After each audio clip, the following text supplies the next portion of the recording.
पाकिस्तान से पक्की यारी, पाकिस्तान के लिए ईरान ने आबनाए हरमज़ खोल दी। इसराइल, भारत और मशरिक़ वस्ता को ईरान ने मुकम्मल तौर पर इनकार कर दिया। पाकिस्तान की एनर्जी की ज़रूरियात बआसानी पूरी हो सकेंगी। आमिर रज़ा से इस सारी सूरत हाल के बारे में बात करते हैं। आमिर भाई, पाकिस्तानियों के लिए बड़ी खुशखबरी है, आबनाए हरमज़ खुली हुई है, आराम से पाकिस्तान की एनर्जी की ज़रूरियात पूरी हो जाएंगी। देखिए, पहली बात तो यह है कि इस बात को समझना चाहिए, जो बाकर बालियोफ हैं, जो कि स्पीकर हैं ईरानी नेशनल असम्बली के, उन्होंने ये बात कही थी कि अब आबनाए हरमज़ पर हमारा कानून चलेगा। मैंने और आपने एक व्लॉग किया है जिसमें हमने 15 निकात जो डिस्कस किए थे डोनाल्ड ट्रंप के, उसमें एक नुक्ता ये शामिल है कि आबनाए हरमज़ को इंटरनेशनल वाटर करार दे दिया जाए। अच्छा, ये नुक्ता जो है ये किसी सूरत में अब काबिल अमल नहीं है, क्योंकि ईरान जो है मुकम्मल तौर पर इजारादारी रखता है आबने हरमज़ पे। उसके इस तरफ जो मिडल ईस्ट के ममालिक हैं, अब उनकी मजबूरी ये है कि वो या तो ईरान का साथ दे या गैर जानबदार हो जाए। तो ईरान ने तमाम उन ममालिक के लिए जो गैर जानबदार हैं उनके लिए आबने हरमज़ खोली है। लेकिन पाकिस्तान का नाम मैंने क्यों इस्तेमाल किया है, जिनके लिए खोली गई है उनसे एक फ़ीस या टैक्स लिया जाएगा जो कि $20 लाख पर मुश्तमिल है, तब उनका वेसल्स गुजरेगा। लेट से अगर जापान अभी तक इस वॉर में नहीं आया है, तो जापान को अगर जो है आबने हरमज़ से कुछ गुजारना है तो उसको $20 लाख पर वेसल्स देने पड़ेंगे। इसी तरह से बाकी ममालिक भी हैं जो इस जंग में अमेरिका का साथ उस तरह से नहीं दे रहे हैं, तो वो अपने $20 लाख की फ़ीस देकर इसको अपने वेसल्स को निकाल सकते हैं। लेकिन ये पाबंदी जो है सिर्फ उन ममालिक के लिए है जो इस वक्त अमेरिका और इसराइल का साथ दे रहे हैं। वो उनके लिए आपने सही लफ्ज़ इस्तेमाल किया कि आबने हरमज़ बंद है और बंद रहेगी। पाकिस्तान में जो मामला है, पाकिस्तान की पक्की यारी जो है वो ये है कि इनसे $20 लाख नहीं लिया जाएगा। अब आप अंदाज़ा करें, ज़बरदस्त खबर है ये तो। जी बिल्कुल ज़बरदस्त खबर है कि पाकिस्तान को अगर ये $20 लाख पे नहीं करने हैं, तो पाकिस्तान के लिए अगर कतर से गैस आती है या सऊदी अरब से तेल आता है, तो उस पर ये ईरानी टैक्स जो है नाफिज नहीं होगा। और आमिर भाई, अगर ईरानी टैक्स नाफिज नहीं होगा तो ज़्यादा महंगी गैस या तेल नहीं होगा, और जो ममालिक ये एक्स्ट्रा टैक्स दे रहे हैं $20 लाख का, वहाँ पर अगर तेल और गैस जाती है तो वहाँ पर कीमतें ज़्यादा बढ़ जाएंगी। देखिए, मुझे सबसे ज़्यादा खुशी ये है कि भारत को जो है, भारत को एक गैस का वेसल्स गुजारने दिया गया, $20 लाख लिए गए। लेकिन अब उनके लिए भी शायद ये शर्त जो है ख़त्म कर दी जाए और उनको उन ममालिक में शरीक कर लिया जाए जो इसराइल का साथ दे रहे हैं ईरान पर हमलावर होने के लिए। और उसकी बुनियादी वजह जो है मोदी का वो मकरूह चेहरा है जो इसने इसराइल जाकर अपना ईरान को दिखाया था और और कहा था, दिखाया था और अगले ही दिन ईरान पर अटैक हो गया। नहीं, उसने उसमें उसकी पार्लियामेंट से जो खिताब है उसको ज़रा सुनिए, जो मोदी ने खिताब किया है। उसने कहा जो इसराइल का दुश्मन है वो हमारा दुश्मन है, जो इसराइल का दोस्त है वो हमारा दोस्त है। असल में यानी इसका मतलब है कि ईरान आपका दुश्मन हुआ ना। असल में वो अमेरिका पर जो टैरिफ अमेरिकन ने इंडियंस पर लगाया था उसके जवाब में ये बात कह रहा था, और जो रशियन ऑयल की सहूलत उसको हासिल थी उसको जारी रखने के लिए ये बात कह रहा था। लेकिन नेतन्याहू कुछ और सोच कर बैठा था। उसने जैसे ही ये बयान हुआ, मोदी वहाँ से उड़ा, तो उसने उसके बाद ईरान पर हमला कर दिया। और ईरान इसी को लेकर ये समझ रहा है कि ये समझ क्या रहा है, ये हकीकत भी है कि इस पूरे हमले की जो मनसूबाबंदी है उससे मोदी ना सिर्फ आगाह था बल्कि मोदी उस मनसूबाबंदी में शामिल था। अब आ जाए मिडल ईस्ट की तरफ, तो मिडल ईस्ट का सारा कारोबार ही तेल और गैस बेचने पे है। उनके पास और कोई ऐसी प्रोडक्ट नहीं है जिसको बेचकर वो पैसा कमा सकें। एक उनके पास टूरिज़्म थी, वो गई क्योंकि वहाँ से वहाँ पर अटैक हुए हैं, वो तो तबाह बर्बाद होगी ना। मैं स्टोरी पढ़ रहा था कि उनके 2 जहाज़ जो हैं वो भी तबाह हुए हैं, जिसकी मुझे शायद अंदाज़ा नहीं था। एक एयरबस है और एक और जहाज़ जो सऊदी अरब का है वो भी तबाह हुआ है दुबई के एयरपोर्ट पर। दुबई के एयरपोर्ट पे हमले भी तो हुए हैं ना। दुबई के एयरपोर्ट पर जो हमले हुए हैं और जो अभी रिसेंटली हमला किया गया है वो कुवैत के एयरपोर्ट पर किया गया है, और वहाँ भी सुना है कि भारी नुकसान उठाना पड़ा है। कुवैती हकाम का जो है उसमें ट्वीट भी है कि उन्होंने अपनी एयर स्ट्रिप जो है वो बंद कर दी है, यानी पैसेंजर प्लेन्स के लिए जो आम हालात में चलाई जाती है। अब आ जाए आबने हरमज़ पे, तो आबने हरमज़ जो है पाकिस्तानियों के लिए ये खुशखबरी है।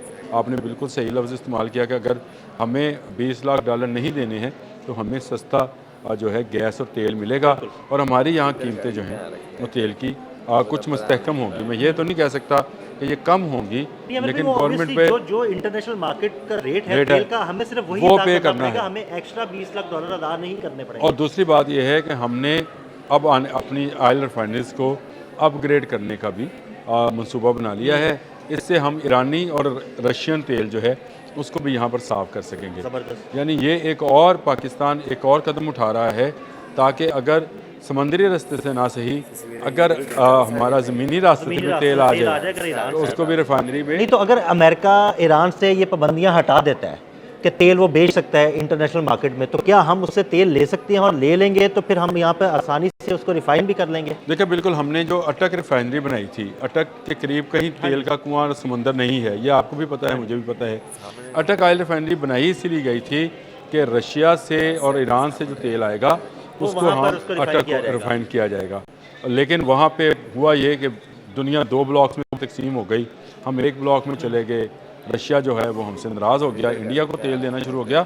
अभी भी ये पाकिस्तान के पास ये अच्छा मौका है कि पाकिस्तान अपनी ऑयल रिफाइनरीज़ को, ख़ासकर जो बलूचिस्तान के साहल के करीब ऑयल रिफाइनरी अगर मौजूद है, उसको अगर तैयार करे तो ईरान से इस रास्ते से और ट्रेन के रास्ते से रशिया से भी ऑयल आ सकता है।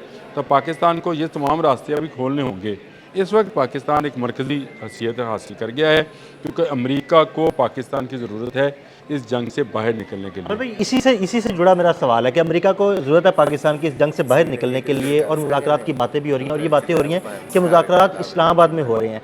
तो क्या मुस्तकबिल में पाकिस्तान अपनी ये जो हैसियत है आलमी दुनिया पर, उसको इस्तेमाल कर सकता है और इसको इस्तेमाल करते हुए रशिया से और ईरान से तेल खरीद सकता है? ठीक है, पहली बात तो यह है कि ज़रा समझे, बहुत सारे अखबारात ने बशमूल इंटरनेशनल मीडिया ने कहा कि तुर्की और मिस्र भी इसमें शामिल है ये जो मुज़ाकरात हो रहे हैं। लेकिन आपको कहीं तैयब अर्दवान का किसी को फ़ोन होता नज़र आया? नहीं, बिल्कुल भी नहीं। आपको मिस्र के किसी सरबराह का किसी दूसरे सरबराह को टेलीफोन नज़र आया? लेकिन ख़बर देना बड़ी आसान होती है। इस वक्त वन एंड द ओनली अगर कोई कंट्री है तो वो पाकिस्तान है। दो खबरें हमारे सामने आई थी कि जी फील्ड मार्शल का और ट्रंप का रब्ता हुआ, इसी तरह हमारे डिप्टी प्राइम मिनिस्टर का और ईरानी वज़ीर ख़ारजा का रब्ता हुआ, और इसी तरह हमारे वज़ीर आज़म का मसूद पज़ेश्कियान से रब्ता हुआ, टेलीफोनिक रब्ता था। यानी हमने एक तरफ डोनाल्ड ट्रंप को जो है इंगेज किया मुज़ाकरात के लिए और दूसरी तरफ मसूद पज़ेश्कियान को किया, ताकि इन दोनों का, और इसीलिए ये ख़बरें जो हैं आपको नज़र आती हैं सारे अखबारात के अंदर कि अगला दौर जो मुज़ाकरात का होगा शायद इस्लामाबाद के अंदर हो। ये बड़ी ख़बर है। लेकिन इसके बावजूद पाकिस्तान का, आपने कहा कि हैसियत बरकरार रखेगा। देखें, आपका जेस्चर बताता है कि आप किस हैसियत में ज़िंदा हैं। आप इस वक्त 2 बड़े ब्लॉक्स को आमने सामने बिठाने के काबिल हो गए हैं, और इस वजह से हुए हैं कि भारत को आपने शिकस्त दी थी, दुनिया ने आपकी ताकत को तस्लीम किया।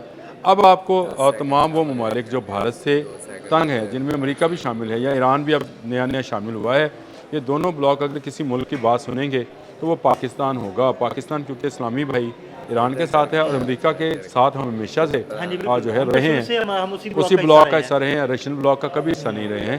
तो ये दोनों तरफ से जो है मुज़ाकरात अगर कोई मुल्क करा सकता है तो वो पाकिस्तान है। ये सिर्फ इस जंग के लिए नहीं है।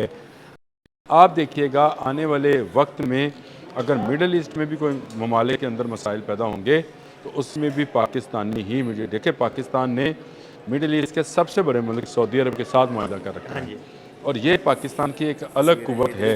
आज भी प्रिंस मोहम्मद बिन सलमान ने जो है अगर टेलीफोन किया है तो वज़ीर आज़म शहबाज शरीफ को किया है। मैंने ये खबर अभी देखी थी, उनको टेलीफोन किया। तो इसका मतलब ये है कि पाकिस्तान एक मरकज़ियत हासिल करता चला गया है, और अगर आपने हुर्मुज़ पाकिस्तान के लिए ईरान खोल रहा है तो ये कोई बड़े अचंभे की बात नहीं है। लेकिन हाँ, अवाम के लिए खुशखबरी की बात है कि गवर्नमेंट की जो कोशिशें हैं उसके नतीजे में पाकिस्तान को तेल और गैस की वाफर जो है वो मिलती रहेगी, और आने वाले दिनों में अगर हम अपनी रिफाइनरीज को जो है अपग्रेड कर लेते हैं तो फिर हमें ईरान से या रशिया से तेल लेने में भी कोई मसला नहीं रहेगा। और पाकिस्तान जो है एक ऐसी सूरत हाल से फ़ायदा उठा रहा है जब दुनिया के तमाम ममालिक की नज़रें पाकिस्तान के फील्ड मार्शल और पाकिस्तान के वज़ीर आज़म। बहुत शुक्रिया आमिर भाई जी। बिल्कुल, आमिर भाई ने बड़ी तफसील के साथ इस सारे मामले पर रोशनी डाली। मज़ीद